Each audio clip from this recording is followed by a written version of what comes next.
ओम अज्ञानतिमिरन्धस्य ज्ञानाञ्जनशलाखया चक्षुरुन्मिलितं येन तस्मै श्रीगुरुवे नमः। नमो ओम विष्णुपदाय कृष्णप्रेष्ठाय भूतले श्रीमते भक्तिवेदान्तस्वामिन् इति नामिने। नमस्ते सरस्वती देवे गौरवाणी प्रचारिणे निर्विशेष शून्यवादी पाश्चात्य देशतारिणे। जय श्री कृष्ण चैतन्य प्रभु नित्यानंद श्री अद्वैत गदाधर श्रीवासदि गौर भक्त वृंदा। हरे कृष्णा कृष्ण कृष्ण हरे हरे, हरे राम राम राम हरे हरे। हरे कृष्णा। तो आगे महाराज पृथु के बारे में बताया है कि जब उन्होंने इस प्रकार से बड़ी दृढ़ता के साथ में भगवान की भक्ति प्रारंभ की, तो कुछ समय के पश्चात ही छिन्ना अन्यधीहि उनका मन बाकी सभी प्रकार के विषयों से बाहर आ गया। केवल अब उनका मन भगवान के चरण कमलों पर लगा हुआ है। धी का मतलब होता है ये शरीर। आज हमारा मन इस शरीर के ऊपर और इस शरीर से जुड़ी हुई वस्तुओं के ऊपर, इस शरीर से जुड़े हुए विषयों के ऊपर लगा रहता है। इसको क्या कहते हैं? देहात्मा बुद्धि। तो हमें सोचना चाहिए कि भाई शरीर और शरीर की जरूरतों के ऊपर तो जानवर का मन भी लगा रहता है। तो जब हमारा मन इस देहात्मा बुद्धि से बाहर आ जाता है, तब हम आध्यात्मिक स्तर पर हैं। इस स्तर को क्या कहते हैं? ब्रह्मभूता, मतलब आध्यात्मिक स्तर है। और हमको कैसे पता चलेगा कि हम आध्यात्मिक स्तर पर आ गए हैं? वो भगवद गीता में बताया है। ब्रह्मभूता प्रसन्न आत्मा, हम बिल्कुल प्रसन्न हो जाएंगे। जब तक हमारा मन शरीर और शरीर से जुड़ी हुई वस्तुओं पे लगा हुआ है, हम प्रसन्न नहीं हो सकते हैं। तो प्रसन्न आत्मा, और क्या होगा? न सोचती न कांक्षती, हमारी भौतिक इच्छाएं अब नहीं रहेंगी। भौतिक चीजों के पीछे हम शोक नहीं करेंगे, ये चला गया वो चला गया। तो पृथु महाराज ने भी इसी प्रकार से भगवान के चरण कमलों के ऊपर ध्यान लगा करके अन्य विषयों से, देहात्मा बुद्धि से ऊपर वो आ गए, ब्रह्मभूता स्तर पर पहुंच गए। इस स्तर पर पहुंचने के बाद में अब क्या हुआ? उन्होंने ये साक्षात्कार किया कि भगवान उनके हृदय में विराजमान है।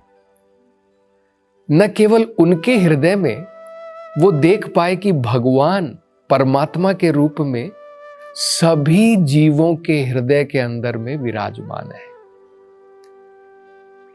तो जब व्यक्ति भगवान की भक्ति में आगे बढ़ता है, तो साक्षात परमात्मा के हृदय के अंदर में दर्शन कर पाता है। केवल दर्शन मात्र नहीं, अगर भगवान हृदय के अंदर में है तो भगवान से इंस्ट्रक्शन भी ग्रहण करता है, प्राप्त करता है। भगवद गीता में भगवान ये बताते हैं, ददामि बुद्धि योगम तम येन माम उपयान्ति ते। मैं हृदय के अंदर से अपने भक्त को बुद्धि प्रदान करता हूँ, ज्ञान प्रदान करता हूँ, रास्ता दिखाता हूँ, कैसे वो मेरे पास वापस आ सकता है। तो हृदय के अंदर से परमात्मा से उन्होंने जो है संदेश प्राप्त किए, और उस संदेश के अनुसार अब उन्होंने ज्ञान और योग के मार्ग को छोड़ दिया और केवल पूर्ण रूप से अपना मन अब भगवान की शुद्ध प्रेम भक्ति में लगाया। तो इस विषय में हमने एक बार पहले भी चर्चा की थी। इस प्रकार की भक्ति को जब व्यक्ति ज्ञान के मार्ग को, योग के मार्ग को भी छोड़ करके पूर्ण रूप से केवल भगवान की प्रेम भक्ति में लग जाता है, इसे शुद्ध भक्ति कहते हैं। क्योंकि ज्ञान के मार्ग से जिस फल की प्राप्ति होती है, भक्त उसके पीछे भी नहीं भागता है। ज्ञान के मार्ग से किस फल की प्राप्ति होती है? संसार से मुक्ति की प्राप्ति होती है, भक्ति की प्राप्ति नहीं होती है। लेकिन भक्ति करने से मुक्ति की अपने आप प्राप्ति हो जाती है। उसका उदाहरण भी हमने देखा था। रानी जो क्वीन होती है, वो जब कहीं सभा में जाती है तो सारी दासियां भी साथ साथ आ जाती हैं। तो अगर आप भक्ति करेंगे तो ज्ञान, योग, कर्म सबके फल आपको जो है प्राप्त हो जाएंगे। अलग से प्राप्त करने की जरूरत नहीं है। ये तो भागवत में बताया है। जो वासुदेव भगवान की भक्ति में लगा है, जनयति आशु वैराग्यम ज्ञानम च यद अहेतुकम। ज्ञान और वैराग्य अपने आप जो है दास की भांति भक्त के पास में आ जाते हैं। तो इस भक्ति को क्या कहते हैं? इस भक्ति को कहते हैं शुद्ध भक्ति। इसकी क्या परिभाषा है? रूप गोस्वामी ने इसकी परिभाषा दी है। उन्होंने कहा है, अन्य अभिलाषिता शून्यम। बाकी कोई भी अभिलाषा नहीं है, लेकिन अभिलाषा होती है। इच्छाएं हमारी मर नहीं जाती हैं। हमने आत्म साक्षात्कार कर लिया, इसका मतलब ये नहीं है कि हम पत्थर बन गए। पत्थर में इच्छा नहीं होती है। जीवन जिसके अंदर में जीवन है, उसके अंदर में इच्छाएं तो जरूर रहेंगी। अंतर क्या होता है? हम जब बद्ध अवस्था में हैं, भौतिक इच्छाएं होती हैं। जब हम मुक्त अवस्था में हैं, आध्यात्मिक इच्छाएं होती हैं। दोनों में बहुत अंतर होता है। जब अर्जुन को ज्ञान नहीं था, तब उनकी इच्छा थी अपने लिए युद्ध करने की। इसलिए वो कह रहे थे कि मैं युद्ध नहीं करूंगा भगवान, मुझे स्वर्ग की प्राप्ति नहीं होगी, अस्वर्ग्यम। मुझे जो है नरक लोक में अनेकों प्रकार के पाप कर्म भोगने पड़ेंगे। भगवत गीता सुनने के बाद में अब उन्होंने भगवान की इच्छा को अपना लिया। तो इच्छा तो जरूर रहती है, लेकिन इच्छा की क्वालिटी बदल जाती है, इच्छा के गुण बदल जाते हैं। हम पहले अपने लिए इच्छा करते हैं, अपनी इंद्रिय भोग के लिए इच्छा करते हैं। जब हम आध्यात्मिकता में प्रगति कर लेते हैं, तब हम भगवान की संतुष्टि के लिए इच्छा करते हैं। यह अंतर होता है। तो इसलिए रूप गोस्वामी क्या बता रहे हैं? अन्य अभिलाषिता शून्यम। वो नहीं कह रहे हैं अभिलाषिता शून्यम, सर्व अभिलाषिता शून्यम, सारी इच्छाएं जीरो कर दो। शून्य का मतलब होता है जीरो। अन्य भक्ति को छोड़ करके बाकी जो भी अभिलाषाएं हैं, वो सब शून्य जब हो जाती हैं। और वो कहते हैं खासकर दो बड़ी महत्वपूर्ण इच्छाएं होती हैं, ज्ञान कर्मा आदि अनावृतम। ज्ञान और कर्म से जुड़ी हुई अभिलाषाएं, अनावृतम, उनसे बाहर निकलना है। जब व्यक्ति उन इच्छाओं को भी छोड़ देता है और क्या करता है, अनुकूल्येन कृष्णानुशीलनम, भगवान कृष्ण की भक्ति के जो भी अनुकूल है उसको ग्रहण करता है। जैसे इसके बारे में हमने कई बार चर्चा की थी कि भक्त ऐसा नहीं सोचता है कि भाई ये टेक्नोलॉजी, ये जो मोबाइल है, ये जो टेलीविज़न है, ये सारी सब वस्तुएं बेकार हैं, इन सब का त्याग कर देना चाहिए। भक्त जानता है कि अगर मैं इसको कृष्ण के अनुकूल भगवान की भक्ति के लिए लगा लूं तो बढ़िया है। इन्हीं चीजों के द्वारा भगवान का ज्यादा प्रचार कर सकता हूं।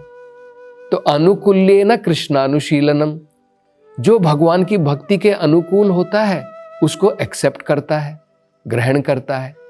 और जो प्रतिकूल होता है विसर्जनम, उसका जो है विसर्जन कर देता है, उसको छोड़ देता है। तो इस प्रकार से जो है पृथु महाराज ने, भगवान ने जो अंदर से प्रेरणा दी, उसके कारण ज्ञान से, योग से, कर्म से जुड़ी हुई सभी प्रकार की इच्छाओं का त्याग कर दिया और पूर्ण रूप से शुद्ध भक्ति की, भगवान की शुद्ध भक्ति में वो लग गए। आगे भागवतम में कहा है धीरे धीरे जब उनका समय निकट आ गया शरीर को त्याग करने का, हमने अगर संसार में जन्म लिया है तो एक दिन हमें संसार में शरीर को छोड़ना भी पड़ता है। तो जब उनका समय निकट आ गया तब क्या हुआ? अब अंतर देखिए यहीं पर होता है। ये जो हम जितने भी संसार के अंदर में भजन करते हैं, भगवान की भक्ति करते हैं, उसकी परीक्षा मृत्यु समय में होती है। बंगाली में एक कहावत है, भजन करे साधन करे मृत्यु समय जान ले। जो भी हम भजन कर रहे हैं, जो भी हम साधना कर रहे हैं, मृत्यु के समय में हमें पता चलता है कि हमने कितने भजन किए हैं, कितनी साधना की है।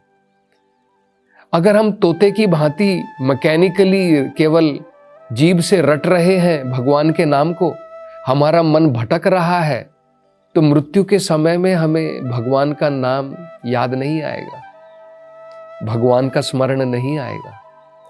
अगर हम मन के साथ में, चेतना के साथ में, अपनी बुद्धि के साथ में पूर्ण रूप से अगर हम अपना मन लगा करके भावनाओं के साथ में भगवान के नाम का जप करते हैं, तब मृत्यु के समय में भी हम भगवान को याद कर पाएंगे। तो जब पृथु महाराज का समय इस शरीर को त्यागने का आ गया, तो भागवत में बताया है, वर्णन किया है कि उन्होंने पूर्ण रूप से अपना ध्यान भगवान के चरण कमलों के ऊपर केंद्रित कर दिया। तो ये तो सबसे मुख्य हो गया। फिर उन्होंने क्या किया? क्योंकि उन्होंने पहले अष्टांग योग के द्वारा प्राणायाम किया था, आसन किए थे। अब इस योग का प्रयोग किया उन्होंने इस शरीर को जल्दी त्यागने का,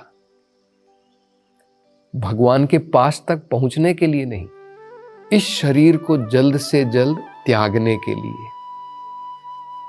यह बताया जाता है वेदों के अंदर में, जो योगी होता है वो अपनी मर्जी से शरीर का त्याग कर सकता है। तो इसका प्रयोग पृथु महाराज ने किया।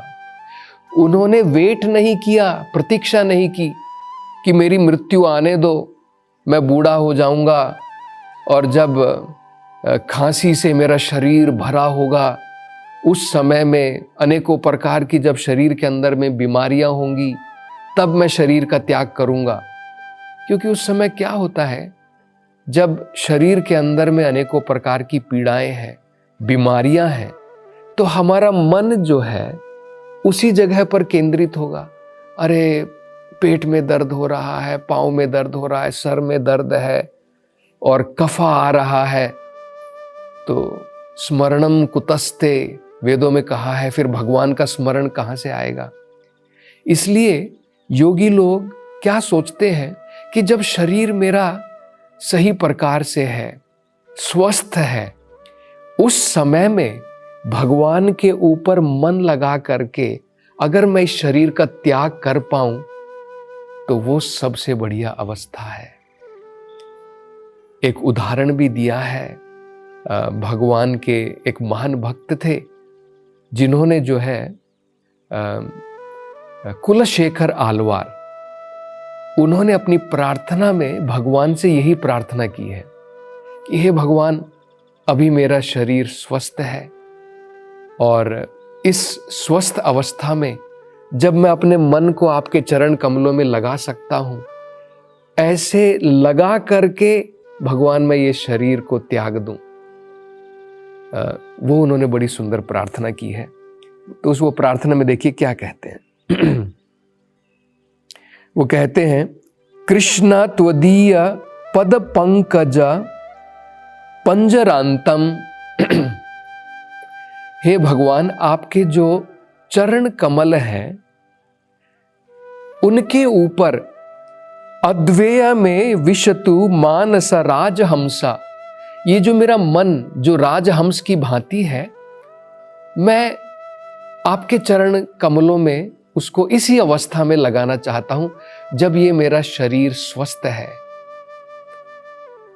और क्या कहते हैं, प्राण प्रयाण समये कफवात पित्तः, जब मेरा मृत्यु का समय आएगा, बुढ़ापा आ जाएगा, तब शरीर में क्या प्रॉब्लम हो जाती है। वो कहते हैं कफवात पित्तः, ये शरीर कफ वात और पित्त से भर जाता है।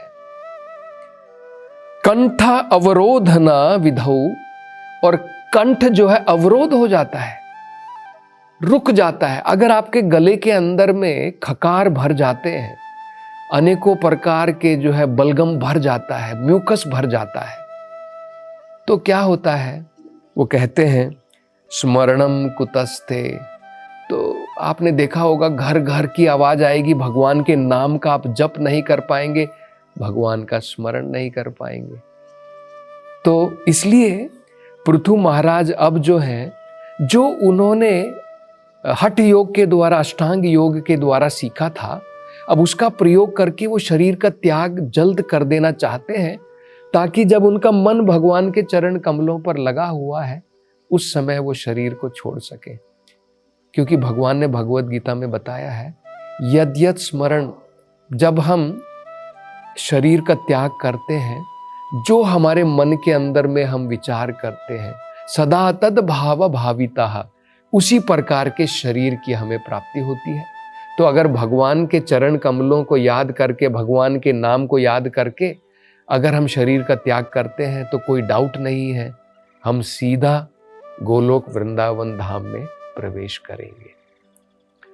तो अब आगे जो है वर्णन दिया है, पृथु महाराज ने अपने शरीर का त्याग कैसे किया, इसकी चर्चा हम अगली कथा में करेंगे। हरे कृष्णा।